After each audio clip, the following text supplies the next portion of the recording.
옆에 계신 분에게 하면은 이렇게 인사할까요? 성탄의 빛이 여러분의 심령 속에 가득하기를 빕니다.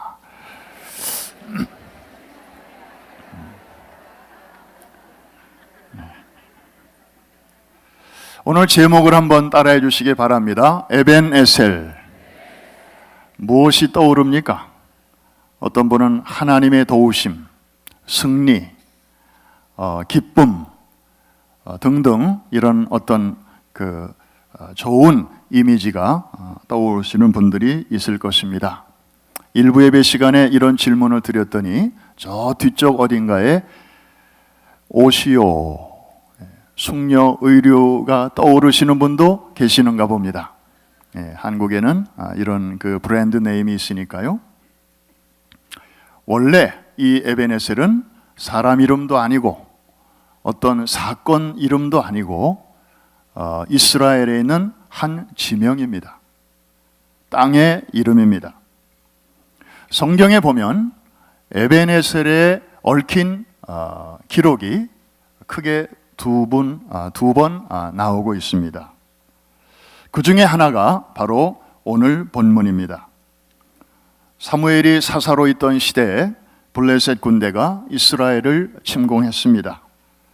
이스라엘은 군사의 숫자나 또 병력으로 볼 때 아무래도 블레셋을 당하기에는 중과 부적이었습니다.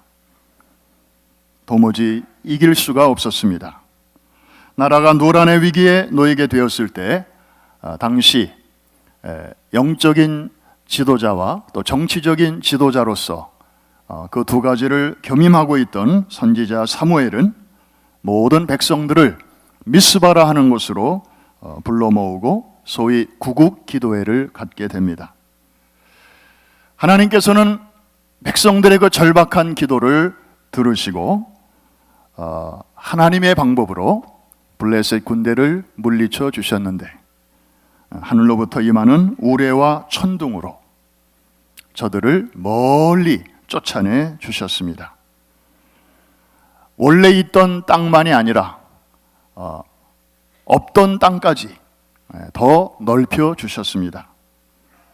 이러한 하나님의 은혜를 잊지 않고 generation to generation, 다음 세대까지 이것을 영원히 기억할 수 있도록 1세들은 바로 그 국경선에, 넓혀진 그 경계선에 큰 돌을 하나 세우고 그 이름을 에벤에셀이라고 그 지역을 명명했던 것입니다.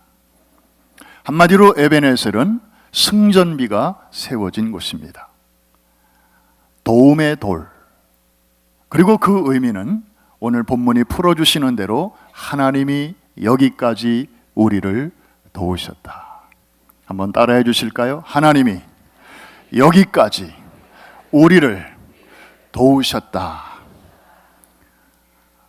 저물어가는 한 해 11개월을 살고 이제 한 달도 채 남지 않은 이 순간에 살아온 지난 날들을 돌아보며 이런 고백을 정말 내 마음속에서부터 하실 수 있는 분들만 다 같이 아멘. 그렇습니다. 에벤에셀의 하나님이십니다. 그런데 여러분들 중에는 나도 그렇게 고백을 하고 싶은데 잘 안 돼. 금년은 아니야. 너무 힘들었어.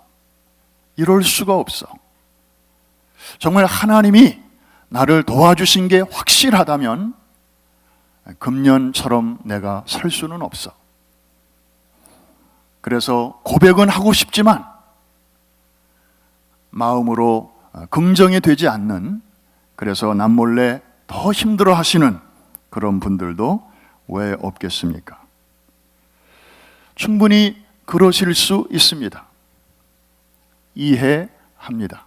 적어도 그분이 걸어오셨던 그 길을 우리가 알 수만 있다면 우리도 충분히 고개를 끄덕거릴 수 있을 것입니다.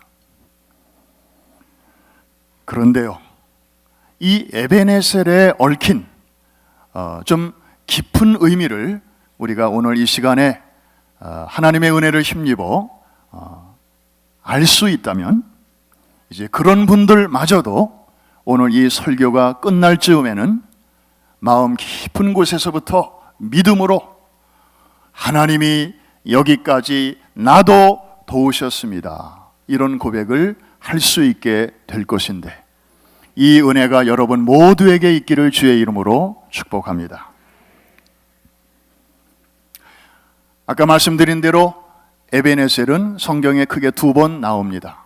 그 중에 한 사건이 오늘 본문 사무엘상 7장에 나오고, 또 다른 한 사건은 조금 뒤로 거슬러 올라가서 사무엘상 4장에 나옵니다. 7장이 처음이 아니라는 말씀이죠. 그 이전에 4장에서부터 에베네셀이라는 지명이 등장하고 있습니다. 조금 이 과학적으로 생각하시는 분들은 갸우뚱하실 것입니다. 아니, 7장에서 그 지역을 에베네셀이라고 명령을 했다면서 어떻게 그 이전에 과거에 그 지명이 에베네셀로 나오는가? 이것은 아마 같은 지명인데 처음에 지명이 있었고 그 다음에 시간이 지난 후에 이것을 이렇게 새로 지었는데, 후대의 역사가들이 기록하는 과정에서 여기가 에베네셀로 이름 지어졌으니까 같은 장소 거기도 그렇게 기록할 수 있겠다, 이렇게 생각하시면 이해가 되실 것입니다. 자, 4장 1절과 2절에서 우리 같이 한번 큰 소리로 읽으면서 에베네셀을 찾아보시기를 바랍니다. 시작. 사무엘의 말이 온 이스라엘에 전파되니라. 이스라엘은 나가서 블레셋 사람들과 싸우려고 에베네셀 곁에 진치고 블레셋 사람들은 아벡에 진쳤더니 블레셋 사람들이 이스라엘에 대하여 전열을 벌이니라. 그 둘이 싸우다가 이스라엘이 블레셋 사람들 앞에서 패하여 그들에게 전쟁에서 죽임을 당한 군사가 4,000명. 이건 대단한 캐주얼티입니다. 하나님이 함께 하셨던 전쟁에서 저렇게 패한 적이 없습니다. 그러나 저게 전부가 아니죠. 그 다음을 쭉 읽어보면 5장까지 읽어보면요, 3만 명이 또 죽습니다. 도합 3만 4천 명이 하나님의 군대가 죽임을 당합니다. 게다가 법궤까지 빼앗깁니다. 법궤는 하나님의 임재의 상징이죠. 지금까지는 그거 갖고 나갈 때마다 진 적이 없었습니다. 그런데 그 당시 얼마나 백성들의 마음이 하나님으로부터 떠나 있었던지, 법궤가 있는 곳에도 하나님은 안에 계셨습니다. 중심이 떠난 그냥 법궤 그 자체는 그저 사과 궤짝과 다를 바가 없었고 또 하나의 부적에 불과했습니다.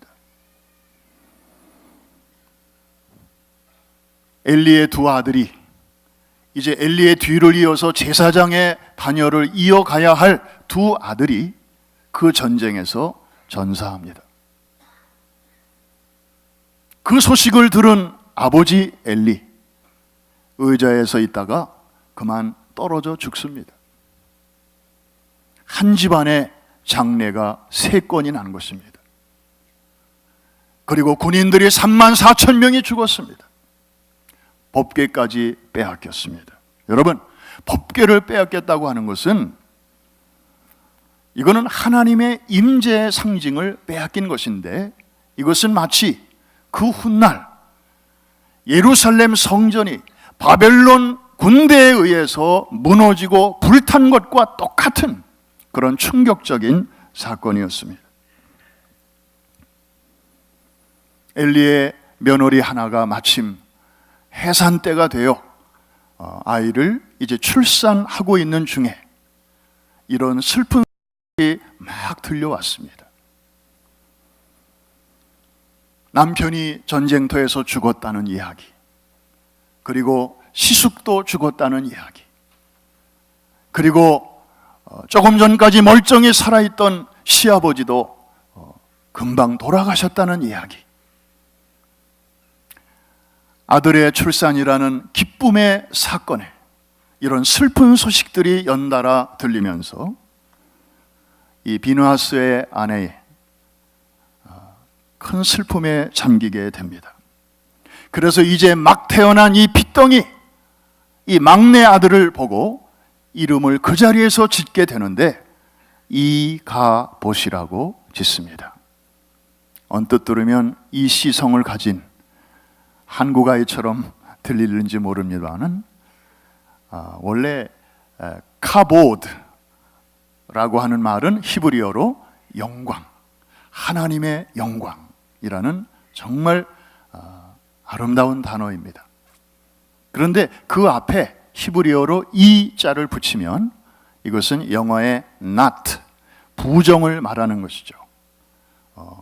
그것이 없다, 그것이 아니다, 그런 부정의 말이 됩니다. 그래서 이 카보드, 이거를 우리말 성경에서는 이가봇이라고 그렇게 기록하고 있는데 no glory, 하나님의 영광이 떠났다, 하나님의 영광이 더 이상 우리 가운데 계시지 않다, 슬픔의 이름이었습니다.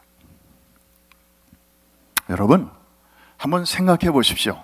어느 부모가 10달 동안 배 아파 낳은 자식을 놓고 이름을 지어줄 때 기왕이면 축복의 이름, 잘 되라는 이름, 행복하게 살라는 그런 희망적인 이름을 다 지어주기 마련이죠.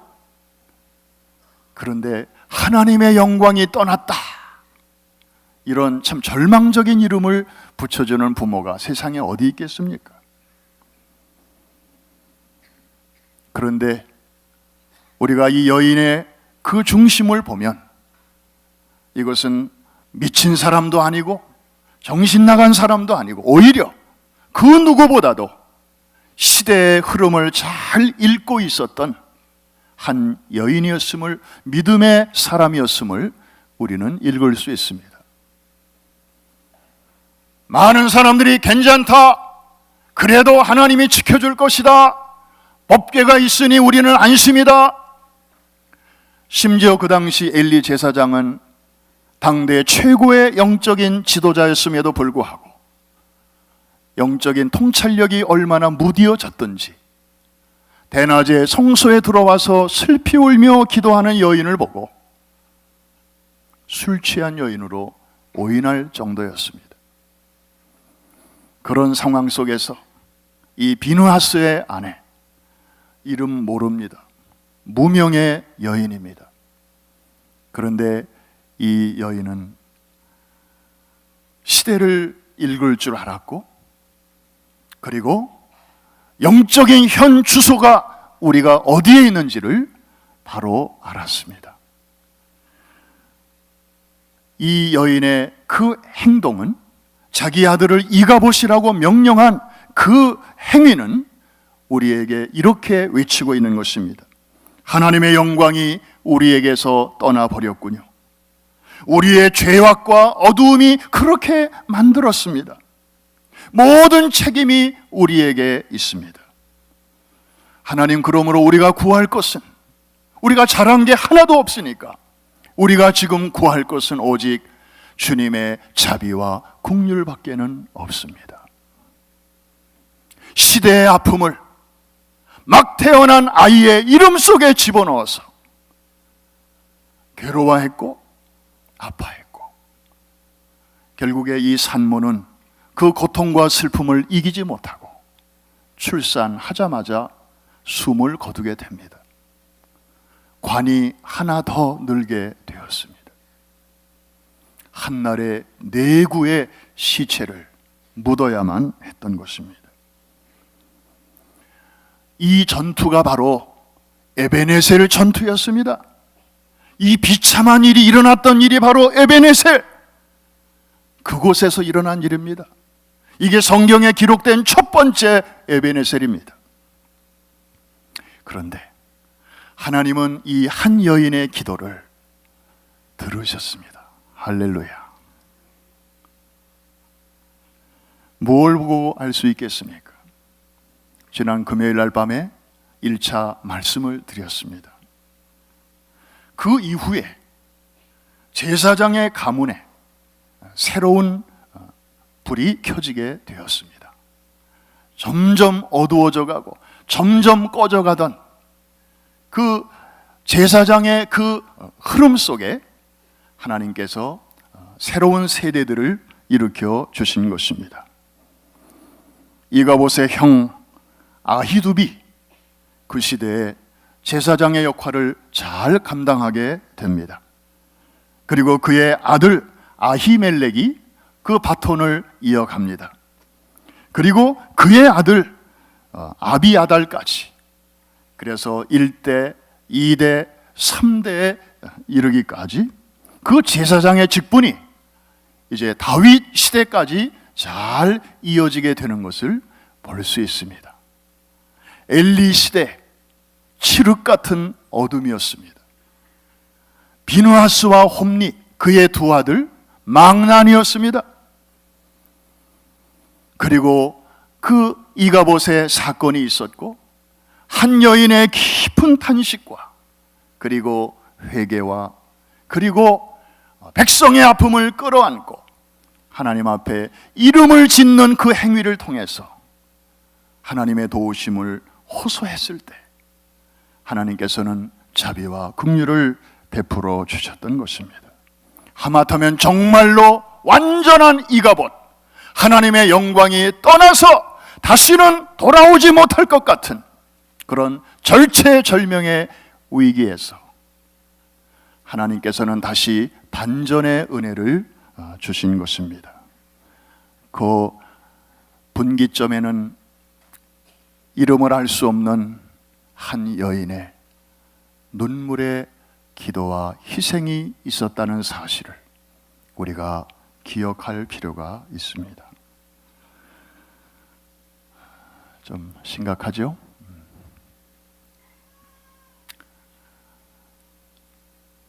오늘날 우리 한국교회, 두고 온 대한민국을 생각할 때마다 여러분들 지금 마음이 많이 무거우실 줄로 압니다.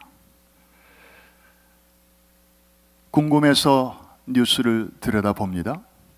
오늘은 또 무슨 새로운 사실이, 오늘은 또 무슨 충격적인 일이 뉴스를 장식하나, 혹시 뭐 좋은 소식은 없나, 뭐 이런 기대를 가지고 늘 핸드폰도 만지작거리지만 연일연야 들려오는 소식은 혹시나 했는데 역시나입니다.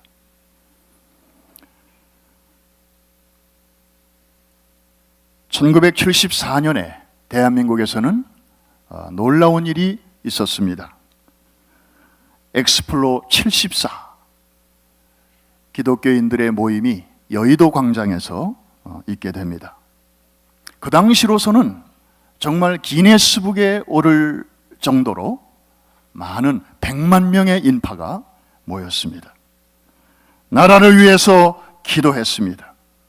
그리고 그 영적인 여파가 믿지 않는 사람들에게까지, 일반 신문에까지 이게 소개가 되었고, 신앙이 없는 사람들도 와, 굉장한 일이 우리 크리스찬들 사이에서 지금 일어나고 있구나, 그런 영적 지진과 여진을 느낄 수 있었습니다.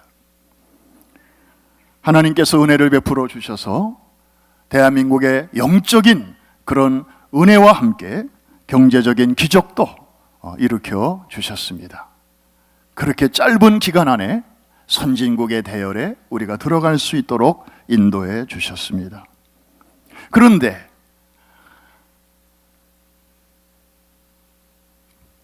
백일홍이라는 꽃말처럼 그 불금이 100일 이상 가는 꽃이 없다라는 말처럼 한국교회가 계속해서 고속 성장을 했으면 얼마나 좋겠습니까마는, 근래 한국의 기독교는 언제부터인가 그 성장 동력을 상실하기 시작했습니다.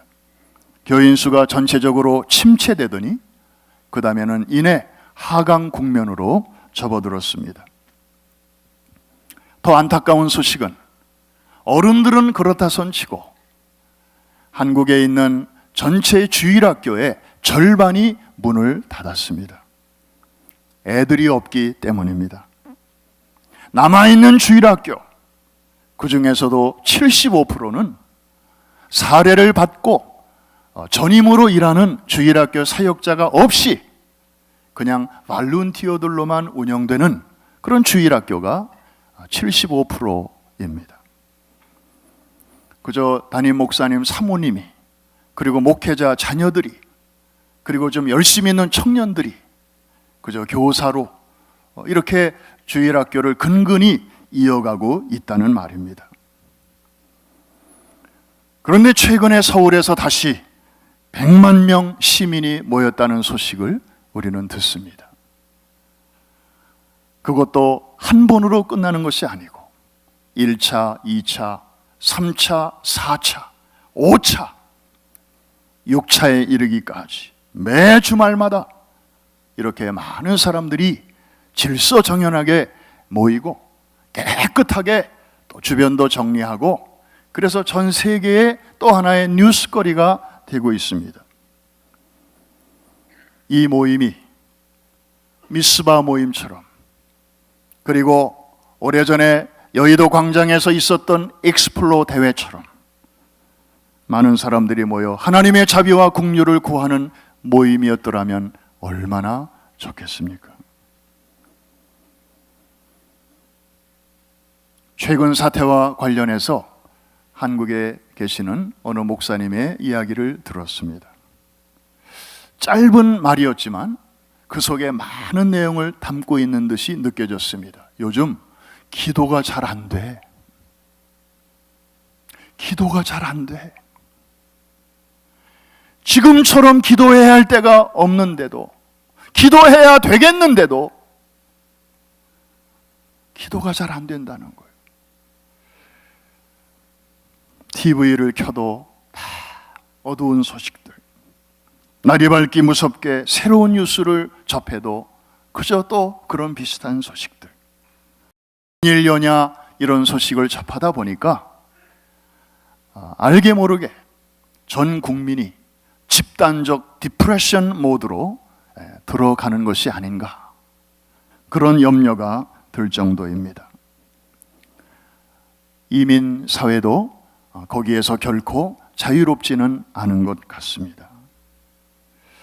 뭔가 짙은 먹구름이 우리 위에서 우리를 쫙 누르고 있는 것 같은, 그래서 기도를 좀 깊이 하고 싶은데 우리의 기도가 마치 거기에 막혀서 이렇게 쭉쭉 뻗어가지 못하고 그냥 툭툭 떨어지는 것 같은 그런 무기력감을 많은 사람들이 호소하고 있습니다.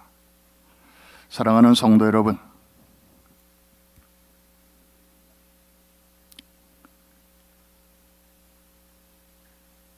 우리 시대에 어느덧 이가봇의 모드로 들어가고 있는 것은 아닌가, 이런 질문을 우리가 해보게 됩니다. 교회의 불빛은 점점 가물가물 거려가고 있습니다. 한때 한국 사회를 이끌어갔던, 정신적인 지주 역할을 했던 큰 교회들과 영향력 있는 목사님들의 목소리는 점점 작아지고 있습니다. 나라가 이렇게 어려운 때에 교회와 성도들의 위치는 정말 점점 좁아지고 있는 것 같습니다. 이러한 때 우리는 뭘 해야 됩니까? 이 불이 이대로 꺼져 갈 것입니까? 아닙니다. 지금이야말로 하나님 앞에 바짝 엎드려야 할 때인 줄로 믿습니다. 그럴 때 거기에 희망이 있습니다. 여러분, 첫 번째 에베네셀 사건, 이것은 이스라엘의 역사 중에서 정말 가장 힘들었던 때 중에 하나였습니다. 전쟁에 패했고 많은 사람이 죽었고, 게다가 선민들로서는 상상할 수 없는 법궤까지 빼앗기는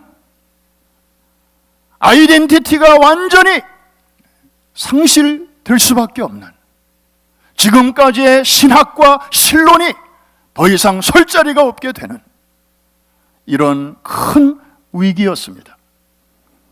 그런데 하나님께서 그 다음에 역사의 반전을 허락해 주시고 회복의 그 꽃을 거기서 피게 하시는데, 그 중앙에 한 연약한 여인의 기도가 있었다는 사실을 우리는 이 첫 번째 에베네셀 사건을 통해서 기억할 필요가 있습니다.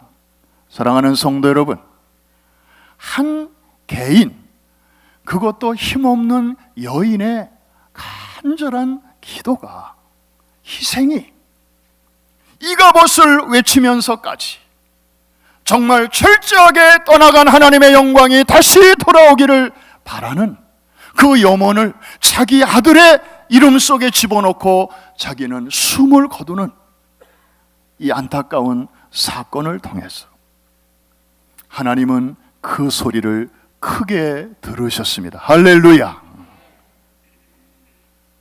여러분, 한 사람의 기도가 민족의 위기를 그렇게 반전시키는 터닝 포인트가 됐다면, 오늘 이 아침에 안타까운 마음으로, 정말 조국을 사랑하고 염려하는 마음으로 여러분들이 이 많은 인원이 한 마음으로 하나님께 자비와 긍휼을 구할 때 하나님께서 더 크고 놀라운 위로와 소망을 주실 줄로 믿습니다. 믿습니다. 옆에 계신 분에게 한번 인사하십시다. 아직 희망이 있습니다.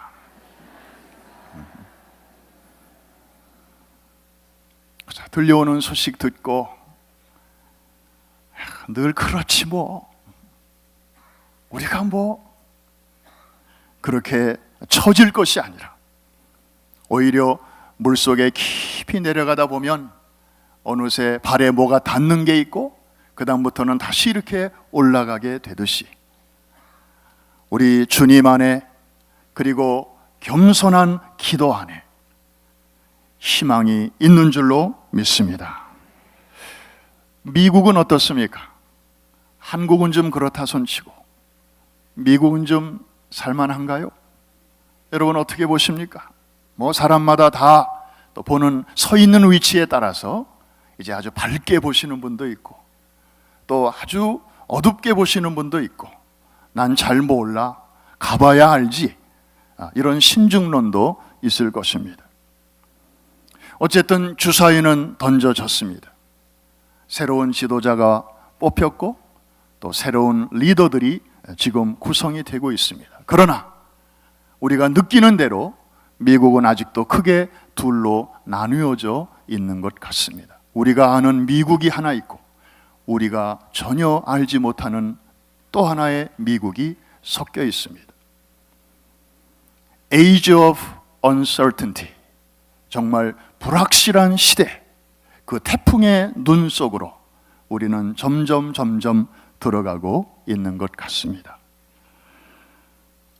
대통령 선거가 끝나고 결과가 발표되던 날, 많은 분들은 대통령에게 주목을 많은 사람들이 하고 있을 때 그 옆에 서 있는 또 다른 한 분을 보셨을 것입니다.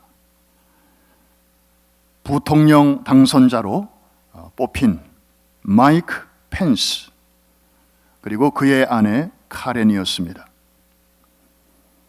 이분은 선거 기간 중에 공적인 자리에서도, 유세하는 데에서도 자기를 이렇게 늘 소개했습니다. 나는 기독교인이고 보수주의자고 공화당원입니다. 그리고 이 순서대로입니다. I am a Christian, a conservative, and a Republican in that order. 이 순서를 바꾸고 싶지 않다는 겁니다. 제일 먼저 I am a Christian, 자신의 아이덴티티를 분명하게, 공화당이냐 민주당이냐 그거 이전에, 보수냐 진보냐 그거 이전에 I am a Christian. 당당하게, 그리고 머뭇거리지 않고 그렇게 소개했습니다. 혹시 그 말 때문에 표가 떨어질지도 모르는 상황에서도 그는 표를 의식하지 않고 그렇게 말을 했던 것입니다. 이분은 아일랜드 이민 가정 출신입니다. 아일랜드 이민자들 대부분은 캐톨릭이죠. 이분도 캐톨릭 집안에서 자랐습니다.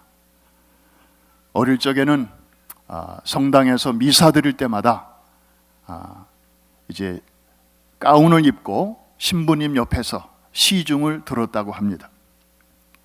그런데 인디애나주에 있는 대학에 들어가서 이분이 한 찬양 집회를 참석했습니다. 그는 그곳에서 찬양을 드리면서 거기서 선포되는 복음을 들었습니다.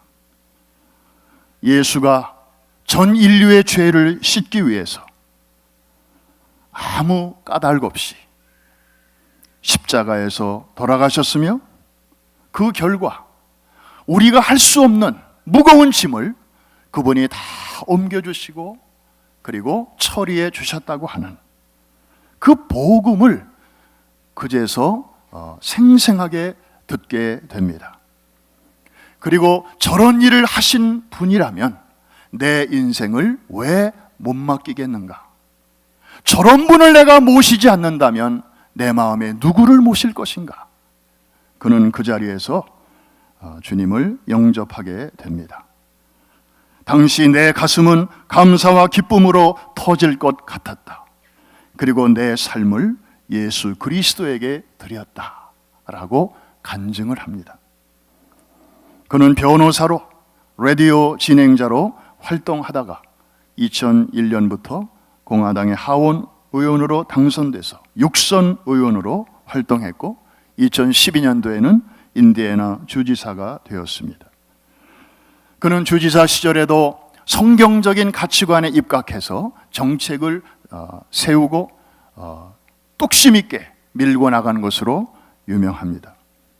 그는 이번에 대통령 선거 유세 때도 상대방 후보를 공격하는 부정적 캠페인을 펼치지 않은 것으로 유명합니다. 그 이유에 대해서 어느 기자가 물었을 때 그는 이렇게 대답했습니다. 예수 그리스도는 죄인들을 구하기 위해서 오셨습니다. 나는 그분이 구하러 오신 죄인들 중에서도 최고의 최악의 죄인입니다. 그런 내가 다른 사람에게 어떻게 손가락질을 할 수 있겠습니까?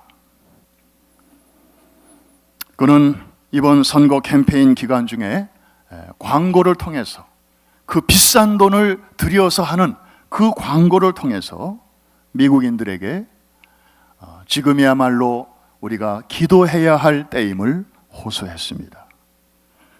기도는 이 땅에서 마지막 최선의 희망이라고 말한 아브라함 링컨의 말은 지금도 여전히 사실입니다. 이렇게 말을 하면서 미국이 다시 건강하고 강한 나라가 될 수 있도록 그렇게 되기 위해서 우리가 고개를 뻣뻣이 들 것이 아니고 겸손하게 전능자 앞에 고개를 숙이고 무릎을 꿇고 기도해 주십시오. 그는 마지막으로 구약의 역대하 7장 14절에 있는 말씀을 인용하면서 전 국민들에게 영적인 그런 단합을 호소했습니다. 내 이름으로 일컫는 내 백성이 겸비하여 기도하고 내게로 돌아오면 내가 하늘에서 듣고 늘 그랬던 것처럼 이 땅을 고쳐주리라. 사랑하는 성도 여러분, 미국도 내일이 안개처럼 그렇게 뿌옇고 많은 사람들이 불확실하다고 말을 하지만 이런 분들이 있는 한 미국도 희망이 있는 줄로 믿습니다. 한국도 희망이 있습니다.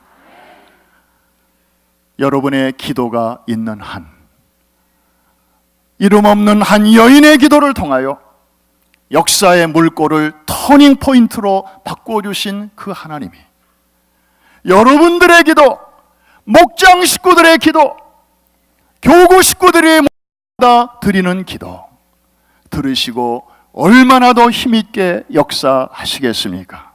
할렐루야! 할렐루야! 미국을 위해서도 여러분 너무 그냥 염려만 하지 마시고 그냥 이렇게 혀만 끌끌 차지 마시고 기도하십시다. 하나님께서 이런 에베네셀 실패의 땅, 슬픔의 땅, 정말 혼돈의 땅이었지만 그게 사무엘상 4장의 사건이었지만 머지않아 7장으로 가면 거기서 모든 것이 회복되게 하시고 그리고 더 축복해 주시고 땅도 넓어지게 하시고 그리고 전쟁과 싸움과 피가 흘려졌던 그 땅에 평화가 있게 하셨던 것처럼 우리에게도 그런 은혜를 주실 줄로 믿습니다. 옆에 계신 분에게 한 번 더 이제 손을 잡으시면서 인사하십시다. 희망이 있습니다. 에베네셀의 하나님이 우리의 하나님이십니다. 이 확신을 가지고 우리 한번 이 하나님을